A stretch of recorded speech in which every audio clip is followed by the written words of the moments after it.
Và thực sự học này vừa một chụp nhầm đồng tiết chơi chừng mùi ca update nơi tầm lại hàng chế miên nơi ngày thì bằng một phẩy muôi khai bằng muôi cho nằm bị buồn 1,5 và tầm lại hàng chế miên ngày này cứ mình bán bảo xa tên là đọc này cứ chia holiday và cứ chia ngày holiday hỏi ngày này cứ và ngày này cứ nhau mình bán một update chu này tập này tế cứ bật tái và nhôm miên chia po miên mua chùm luôn và một chai chu nèទាំងអស់គ្នាបាទដើម្បីជាចំណេះដឹងក្នុងការវិនិយោគបាទឥឡូវយើងមកមើលផ្សារយើងបាទគឺនៅត្រឹងតែម្ដងបាទគឺបើឡើងខ្លាំងមែនទែនកាលពីយុគមិញហ្នឹងគឺឡើងពីបាទ3000បាទ3300 43រហូតបាទមកដល់3368បាទគឺឡើងច្រើនមែនតើអញ្ចឹងកន្លែងនេះបាទវាឡើងគួរឲ្យកត់សម្គាល់ដែរបាទហើយប្រហែលជាថ្ងៃច័ន្ទវាអាចនឹងបន្តការហក់ឡើងជាបន្តទៀតអញ្ចឹងកន្លែងនេះយើងអាចមើលឃើញបាន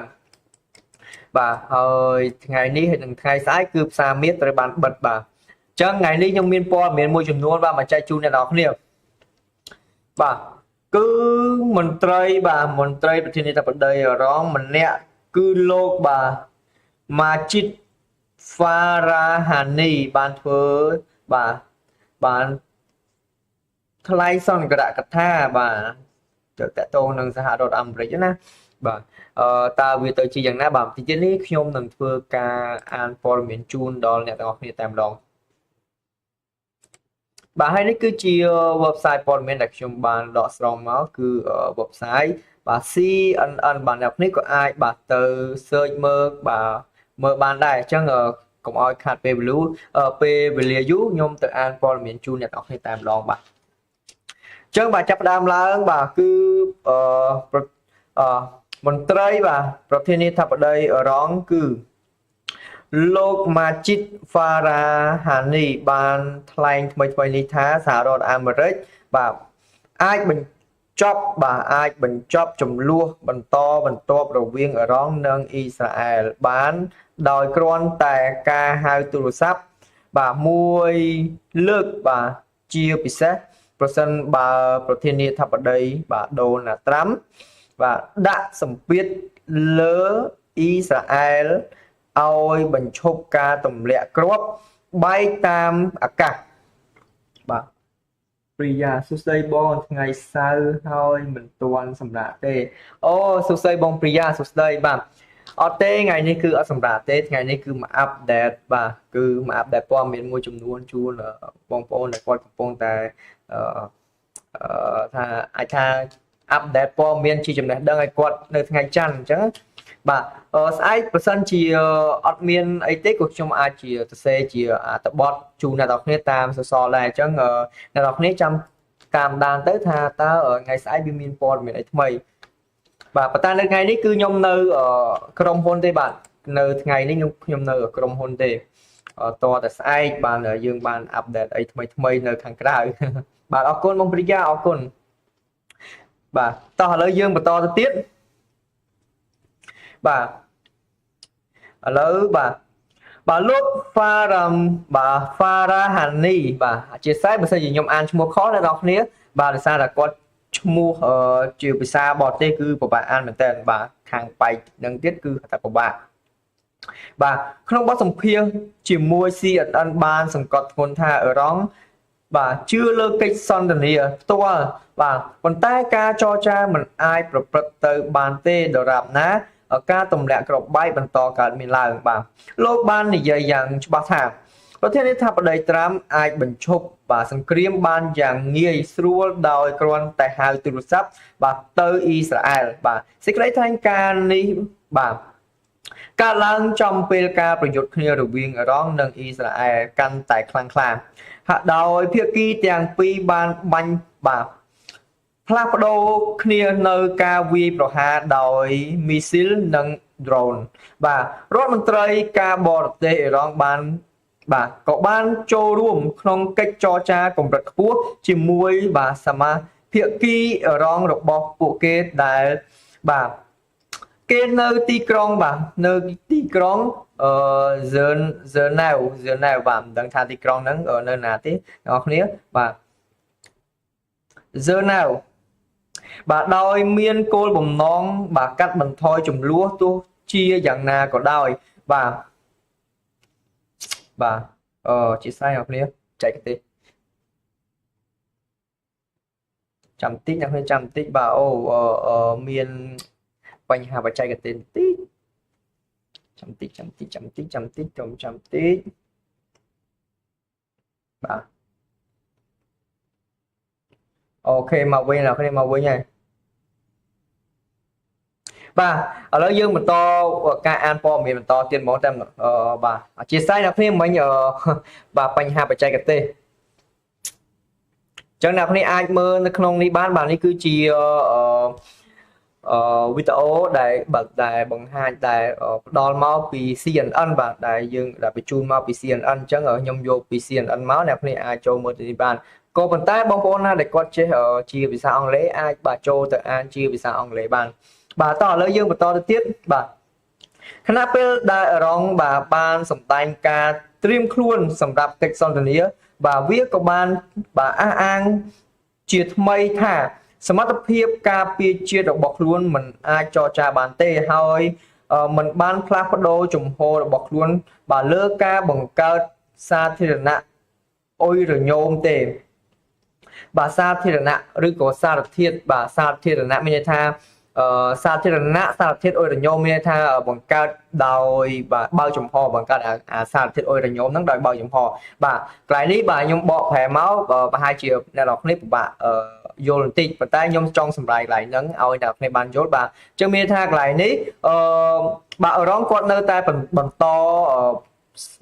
ផលិតអាសារធាតុអុយរញោមហ្នឹងបាទអញ្ចឹងឥឡូវយើងបន្តទៅទៀតបាទដែលនៅតែជាចំណុចបាទជាប់គាំងដ៏សំខាន់សម្រាប់បាទសហរដ្ឋអាមេរិកនិងសម្ព័ន្ធមិត្តរបស់ខ្លួនបាទចំណែកសហរដ្ឋអាមេរិកវិញបានកំណត់រយៈពេល2សប្តាហ៍សម្រាប់ការទូទាត់បាទដើម្បីព្យាយាមកាត់បន្ថយចំនួនមុនពេលសម្រេចចិត្តលើការចូលរួមយោធាបន្ថែមទៀតអូខេ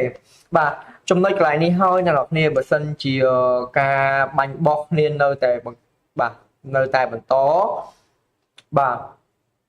សង្គ្រាមបាទវាប្រកាសជាកាន់តែរីករាលដាលធំទៅអ្នកនរគ្នារវាងសង្គ្រាមពីប្រទេសមួយទៅប្រទេសមួយបើសិនជាមានប្រទេសទី3បាទចូលរួមប្រកាសជាមានប្រទេសទី4ទី5ទី6បាទគឺចូលរួមបាទបាញ់មានន័យថាសម្ព័ន្ធមិត្តបាទសម្ព័ន្ធមិត្តនៃប្រទេសនីមួយៗនឹងចូលបាទមានបើសិនជាមានកិច្ចចរចាឬក៏កិច្ចព្រមព្រៀងអីមួយបាទប្រកាសជាមានការបាញ់ផ្លោងគ្នាឬក៏បាទការពារសម្ព័ន្ធមិត្តបាទក៏ប៉ុន្តែបាទបើសិនជាការវិភាគរបស់ខ្ញុំណាបាទទស្សនៈរបស់ខ្ញុំឬក៏ការវិភាគរបស់ខ្ញុំគិតទុកមុនហ្នឹងបាទ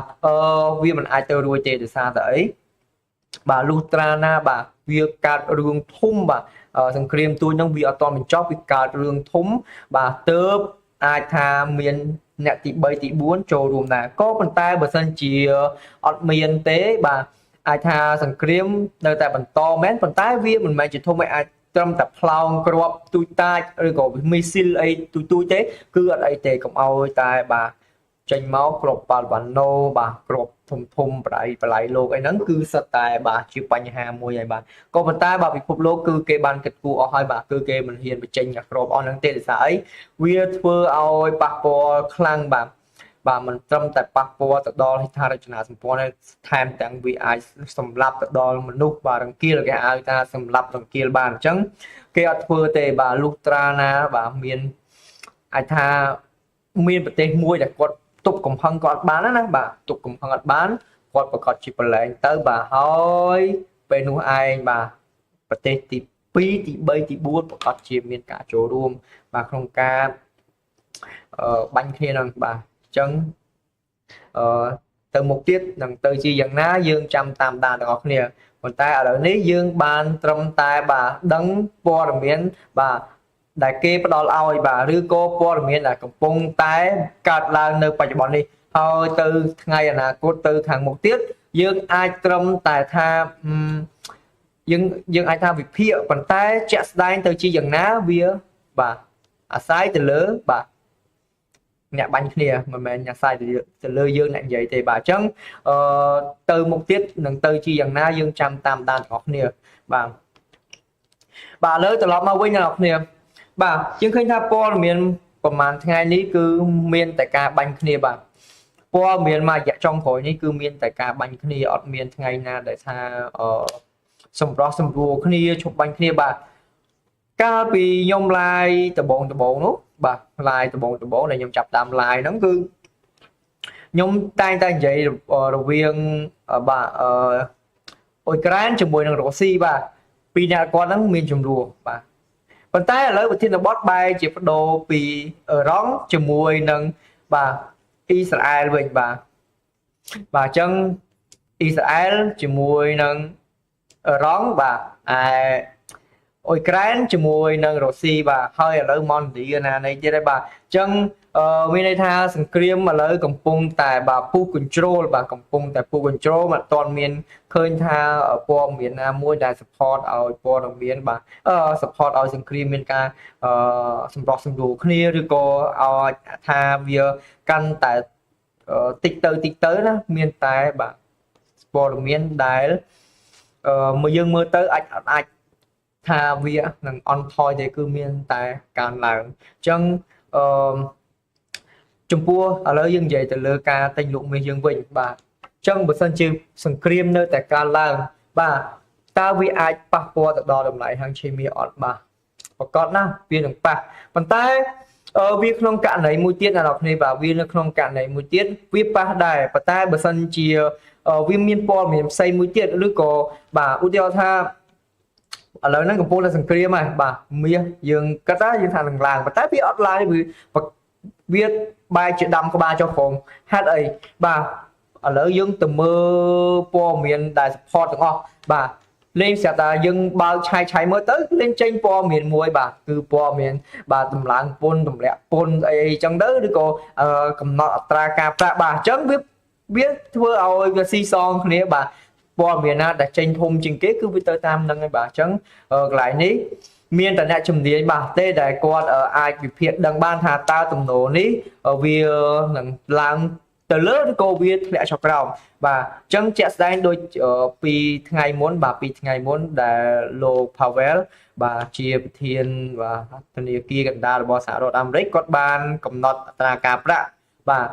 ដែលដោយរក្សាបាទ4.5 ដុល្លារបាទធ្វើឲ្យតម្លៃហាងឆេមាសយើងបានធ្វើការបាទដាំក្បាលចុះប្រហែលជាង30លេខបាទប្រហែលថ្ងៃមុនបាទកាលពីម្សិលមិញថ្ងៃនេះគឺដាំក្បាលចុះជាង30លេខអញ្ចឹងបាទកន្លែងនេះដោយសារតែអីបាទគឺមានអ្នកជំនាញបាទគាត់ជាច្រើនដែលគាត់ប៉ាន់ស្មានណាបាទគាត់ប៉ាន់ស្មានឬក៏គាត់វិភាគមើលទៅឃើញថាបាទអត្រាការប្រាក់គឺវាអាចនឹងស្ថិតនៅដដែលឬក៏ធ្លាក់ជាងនឹងបាទក៏ប៉ុន្តែភាគច្រើនគឺគេគិតថាប្រហែលជាធ្លាក់ហើយបាទនេះហើយដែលវាធ្វើឲ្យការបាទវិភាគផ្ទុយពីបាទការលទ្ធផលដែលចេញមកបាទអញ្ចឹងវាធ្វើឲ្យប៉ះពាល់មកដល់តម្លៃហាងឆេមាសនឹងដែរបាទអញ្ចឹងពេលដែលផ្ទុយគ្នាបាទស្រាប់តែតម្លៃហាងឆេមាសគឺមានការធ្លាក់ចុះដោយសារអីបាទម្នាក់គឺគាត់ចាប់ដើមយកមាសទៅលក់បាទលក់បាទធ្លាក់ចុះឌឹបបាទអញ្ចឹងកន្លែងនេះយើងកុំឆ្ងល់ដោយសារតាវាមានកត្តាមួយចំនួនអញ្ចឹងដែលធ្វើឲ្យតម្លៃហាងឆេមាសយើងមានការឡើងចុះមានការធ្លាក់ចុះបាទអញ្ចឹងអាស្រ័យបាទហេតុនេះហើយទើបតម្រូវឲ្យអ្នកនរគ្នាបាទមុននឹងចូលទីផ្សារគឺអ្នកនរគ្នាត្រូវតែ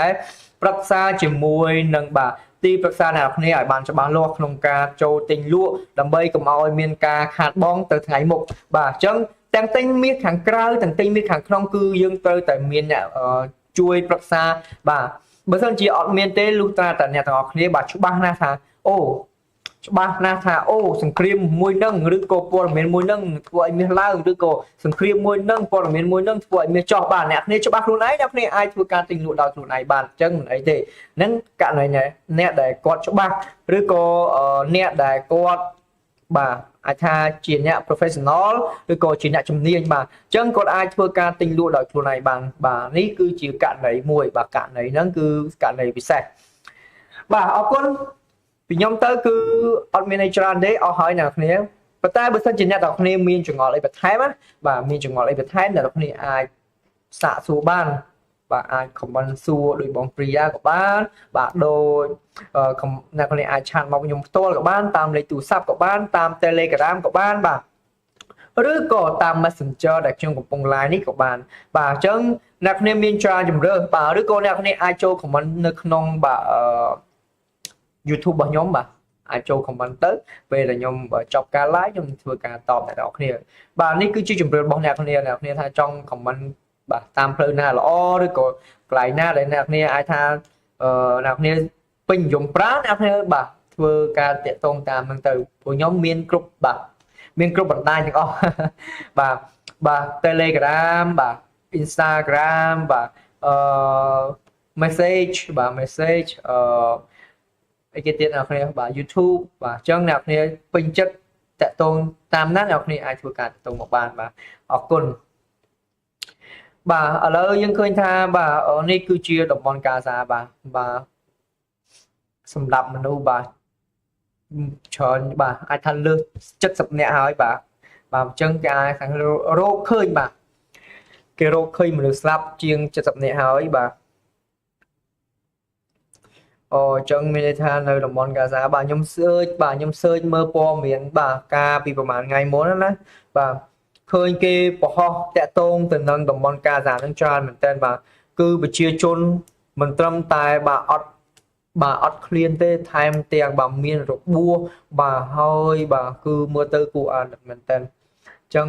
អាចថាប្រទេសយើងសំណាងមែនតើតែយើងបាទអាចរួចផុតកិច្ចចេញពីសង្គ្រាមបាននេះគឺជាសំណាងរបស់យើងបាទក៏ប៉ុន្តែទៅថ្ងៃមុខបាទមានតែយើងទេបាទដែលនៅក្នុងប្រទេសយើងខិតខំប្រឹងប្រែងតស៊ូទាំងអស់គ្នាបាទដើម្បីឲ្យយើងបាទរីកចម្រើនបាទប្រទេសយើងរីកចម្រើនបាទគឺអាស្រ័យទៅលើពួកយើងទាំងអស់គ្នាដែលបាទកសាងខ្លួនឲ្យបានល្អបាទក៏កាលណាអ្នកនរគ្នាបាទទាំងខ្ញុំបាទយើងចូលរួមបាទសហការគ្នាបាទចូលរួមបាទអភិវឌ្ឍបាទអញ្ចឹងយើងបាទចាប់ផ្ដើមពីខ្លួនឯងបាទអញ្ចឹងទៅថ្ងៃអនាគតបាទប្រកាសជាល្អបាទប្រទេសយើងនឹងមានការរីកចម្រើនច្រើនបាទមិនថាទៅលើបាទផ្នែកសុខាភិបាលមិនថាផ្នែកហិរញ្ញវត្ថុបាទឬក៏ផ្នែកសុខភាពអីផ្សេងបាទយើងនឹងរីកចម្រើនទៅតាមហ្នឹងឬក៏ផ្នែកបច្ចេកទេសផ្នែក IT បាទហ្នឹង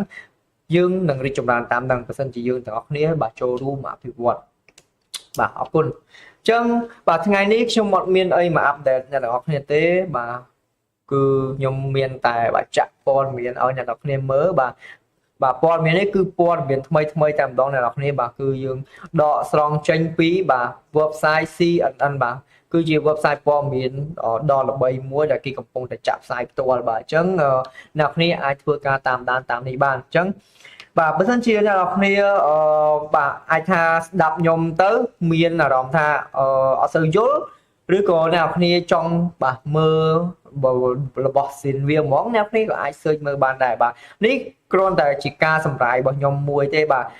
ជាការសម្រាយឲ្យអ្នកនរគ្នាស្រួលយល់បាទបើសិនជាខ្ញុំដាក់មកឬក៏ខ្ញុំអានជាភាសាអង់គ្លេសហ្មងអាចថាបងប្អូនមួយចំនួនគាត់អត់សូវយល់ឬក៏បងប្អូនមួយចំនួនគាត់ចាប់ពីអត់បានអាចថាពេលខ្លះខ្ញុំអានអត់សូវត្រូវតង់ឬក៏ពេលខ្លះគាត់អត់សូវបាទស្ដាប់បានអញ្ចឹងទៅក៏បាទធ្វើឲ្យពិបាកអញ្ចឹងទៅយើងនិយាយជាភាសាខ្មែរហ្មងទៅវាស្រួលជាងបាទអញ្ចឹងភាសាខ្មែរបងប្អូនជាជនជាតិខ្មែរបាទទោះគាត់នៅសហរដ្ឋអាមេរិកកាណាដាអូស្ត្រាលីបាទនៅយូយ៉កយ៉ាងណាក៏ដោយបាទគាត់អាចស្ដាប់បានបាទអញ្ចឹងពីខ្ញុំទៅមានប៉ុណ្ណឹងបាទអញ្ចឹងឥឡូវយើងឃើញថាបាទការបាញ់គ្នាក៏នៅតែបន្តបាទអញ្ចឹងវាធ្វើឲ្យតម្លៃហាងឆេងមាសយើងបើយើងមើលទៅមុខទៅវាប្រកបណាជាបាទប្រកបជាមានការហក់ឡើងបាទឥឡូវខ្ញុំនិយាយតាក់ទងទៅនឹងផ្នែកគេហៅថាផ្នែកបច្ចេកទេសបាទឬក៏ផ្នែក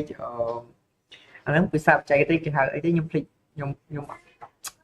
ផ្នែក chip ផ្នែកអីណាគ្នាអញ្ចឹងបើសិនជាផ្នែកហ្នឹងបាទ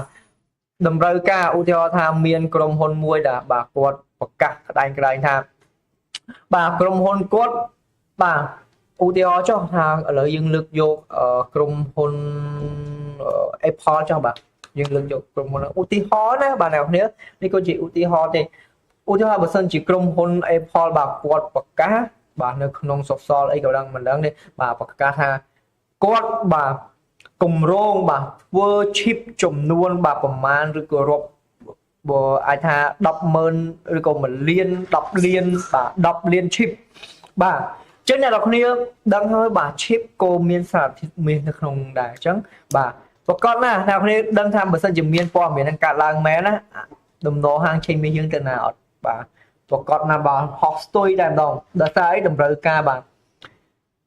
តម្រូវការកាន់តែខ្ពស់បាទតម្លៃកាន់តែថ្លៃអញ្ចឹងកន្លែងនេះបាទអាចថាបើសិនជាមានក្រុមហ៊ុនមួយឧទាហរណ៍មិនចោះថាក្រុមហ៊ុន Apple បាទគាត់ប្រកាសថាគាត់នឹងធ្វើ chip បាទហើយប្រកាសទិញមាសទៀតអាហ្នឹងចំហ្មងបាទប្រកបណាស់បាទតម្លៃហាងឆេងមាសយើងបាទស្ទុយបាទអ្នកគ្នាចឹងអ្នកគ្នាពីខ្ញុំទៅគឺអស់ហើយបាទព័ត៌មាននេះក៏ជាព័ត៌មានបាទបឋមឬក៏ព័ត៌មានដែលបាទនេះចេញតាំងពីម៉ោង11យប់ស្កាលពីយប់មិញបាទបាទនេះព័ត៌មាននេះគឺថ្មីទេបាទកាលពីយប់មិញម៉ោង11កន្លះបាទម៉ោង11:39គឺបាទមានការបាញ់គ្នាដែរបាទអញ្ចឹងខ្ញុំអស់ហើយអ្នកគ្នាបាទថ្ងៃហ្នឹងអត់មានអីច្រើនទេគឺគ្រាន់តែមកចែកម្លែកព័ត៌មានមួយចំនួនតែប៉ុណ្ណោះបាទអរគុណបាទអញ្ចឹងជាចុងក្រោយបាទខ្ញុំសូមអរគុណអ្នកគ្នាដែលចំណាយពេលវេលាតាំងពីបាទតាមដានការ live របស់ខ្ញុំតាំងពីដើមរហូតដល់ចប់បាទសង្ឃឹមថាការចែកម្លែកអ្នកគ្នានៅថ្ងៃនេះជាចំណេះដឹងដល់អ្នកនរគ្នាបាទអរគុណជាចុងក្រោយបាទសូមអរគុណបាទហើយសូមជម្រាបលាជូនពរអ្នកគ្នាសុខសំណាងល្អជួបគ្នានៅថ្ងៃច័ន្ទបាទសប្តាហ៍ក្រោយ